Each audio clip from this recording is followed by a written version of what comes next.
Hey, welcome back to another episode of Darkspore Hikes with your host, Ranger Wraith, or perhaps known as Ranger Wraith. We're here today back on Verdanth in the Deathly Everglades, or as it's known by the locals, the Corr'chisma Wooded Glades. Heard something. You hear that?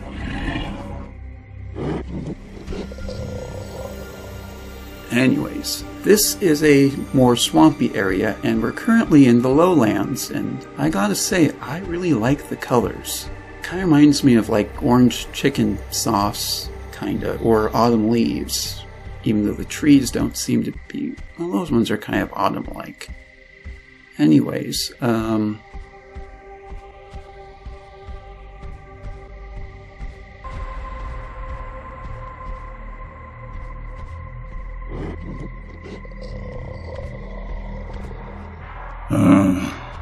heard something.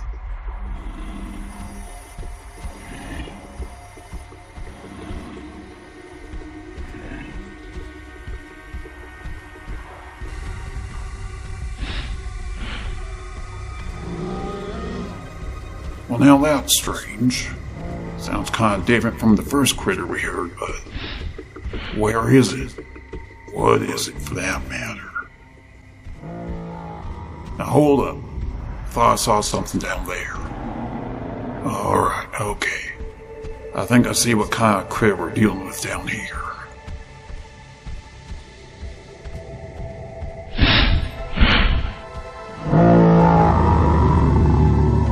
whoa, there, okay, time to back up.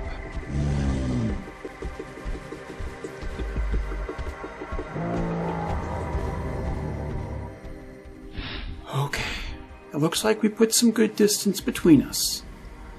I don't think it'll be aggravated by our presence at this range.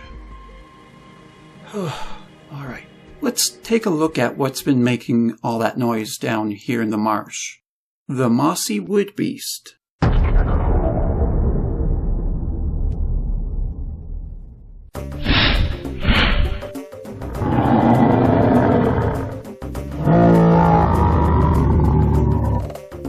Mossy woodbeast, Tototherium dendroceras, a bulky biogenetic beast native to Verdanth.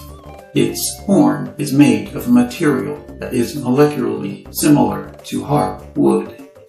Females and their calves live in herds, while the male woodbeasts tend to be solitary and quite territorial. The mossy woodbeast is, for the most part, a peaceful herbivore, though on a planet like Verdanth, where a lot of the animals are part plant and some of the plants are part animal, that really doesn't mean much. However, much like earth rhinos, the mossy woodbeast is easily spooked and will charge if we get too close. And that horn is no joke. It might be made of wood, but it's a very, very hard wood. More than capable of punching holes through rock and denting metal with ease. The fact that the mossy woodbeast we saw out in the field was by itself probably means it's a male, as the females live in small herds led by a matriarch for both the safety of themselves and their calves. Male woodbeasts are solitary and can be territorial if disturbed or attacked by a certain predator. Alright now, let's just get back up onto the trail here. Leave that woodbeast bull alone. Though I still wonder what that first critter we heard was. Well, either way, it was probably scared off by that woodbeast's bellows.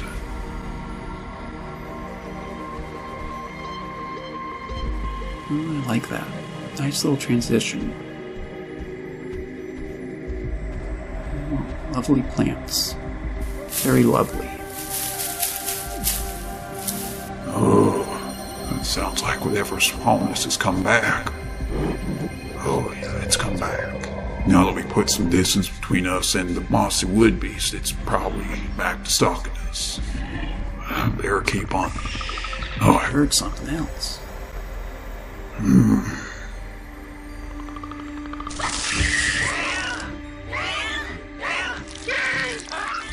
What in tarnation is going on up there, on that there hill? Sounds like something's getting eaten alive. Well, that was kind of weird. Anyways, look at these little fishies. Oh, they're so cute. Just swimming around. Oh, I want that effect. I want to put that effect in Spore down the line. Very cute.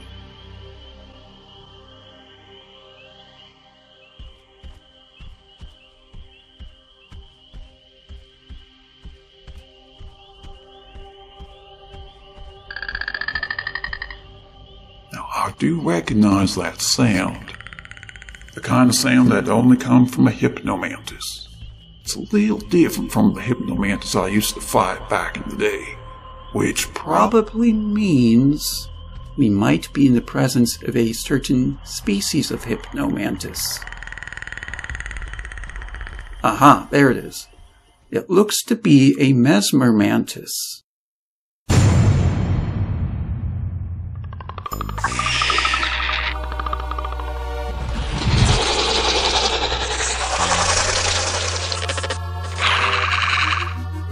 Mesmer mantis, Corr'chisma zoavinator, a descendant of the hypnomantis.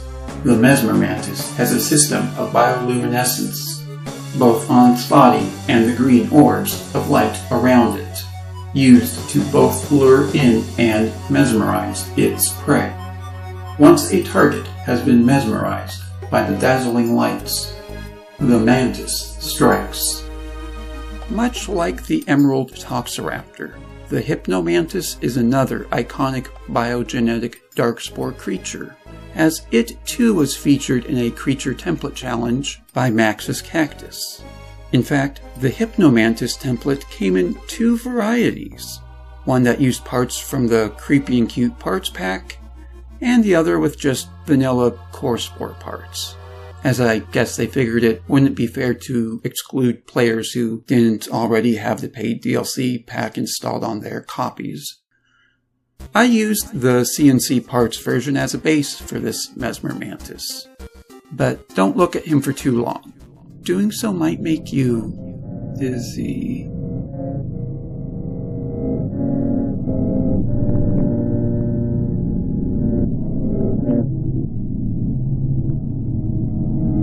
Anyways, let's get back to our hike.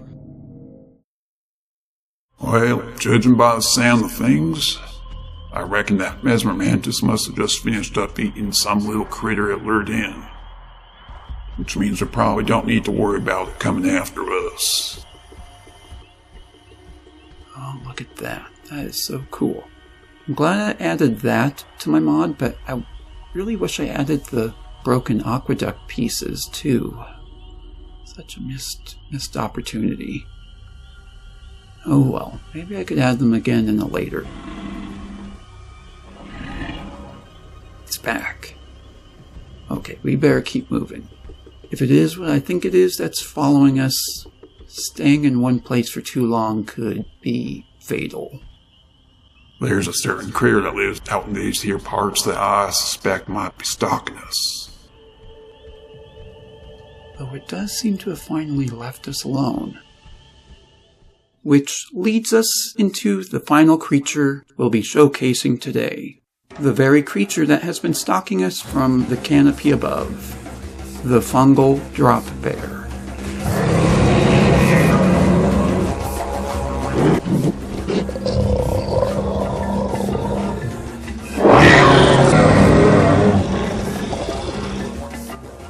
Fungal drop bear by Michael Leo Carnifex, an apex predator of Verdanth's Corr'chisma Wooded Glades. The fungal drop bear hunts by dropping down onto its prey from above, before delivering a powerful bite with its sharp, incisive teeth.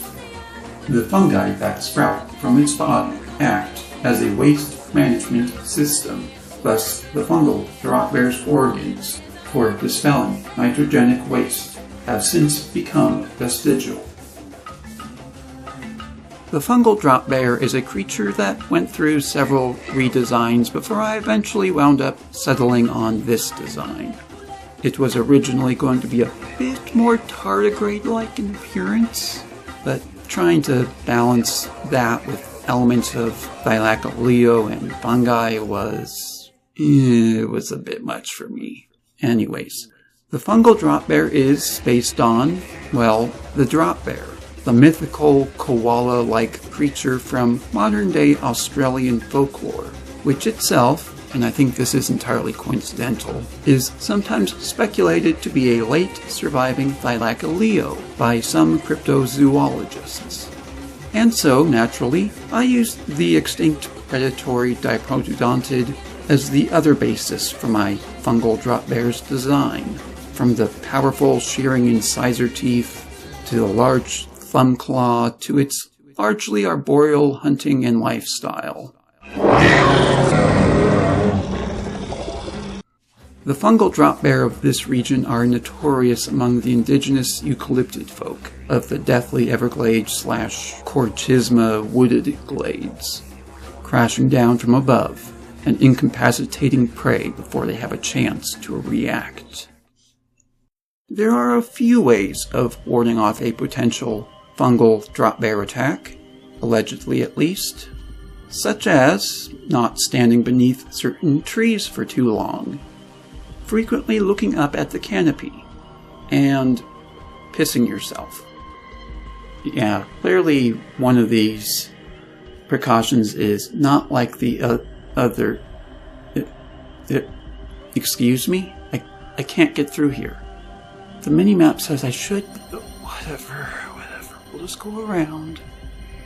Okay, I'm not sure if that's supposed to be... I really should have added those aqueduct pieces. My god, I'm just stupid like that. Anyways. Yeah, some of these branches don't seem to have a tree, or maybe they're just misaligned where they're supposed to be. I don't know if that's just a bug. Yeah, I don't know. I think that maybe it's just... No, I don't think it's meant to be like a transparent thing. I don't know what the deal is there. Anyways. We'll just walk over here. Why is that? Why are they supposed to... I mean, I'm guessing it would have to be like misaligned or something. That'd be the most logical thing, but why would it get misaligned? Is it the recap server not properly rendering it, or...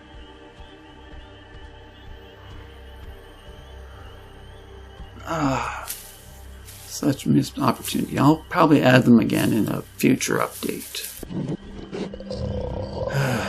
So much for that. I mean, I added these floating branches and the neat plants and whatnot, but this is just...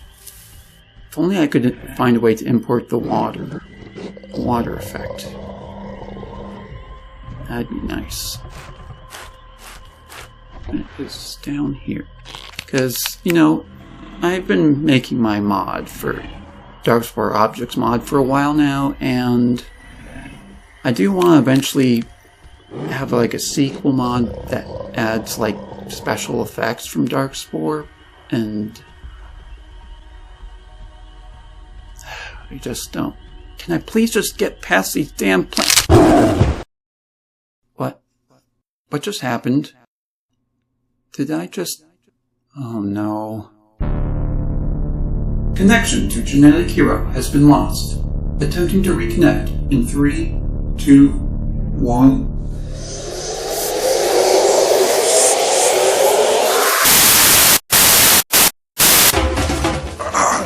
My axe! Get off me, you varmint! Get off me!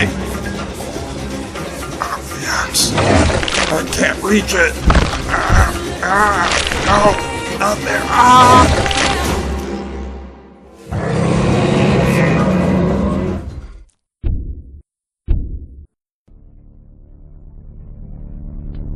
hero has perished. Okay then, I guess that's just going to have to do it for today's episode. I don't really know where or when the next episode will be, but I think I have an idea for a nice little special hike in mind. One that we can do without needing Wraith as our guide.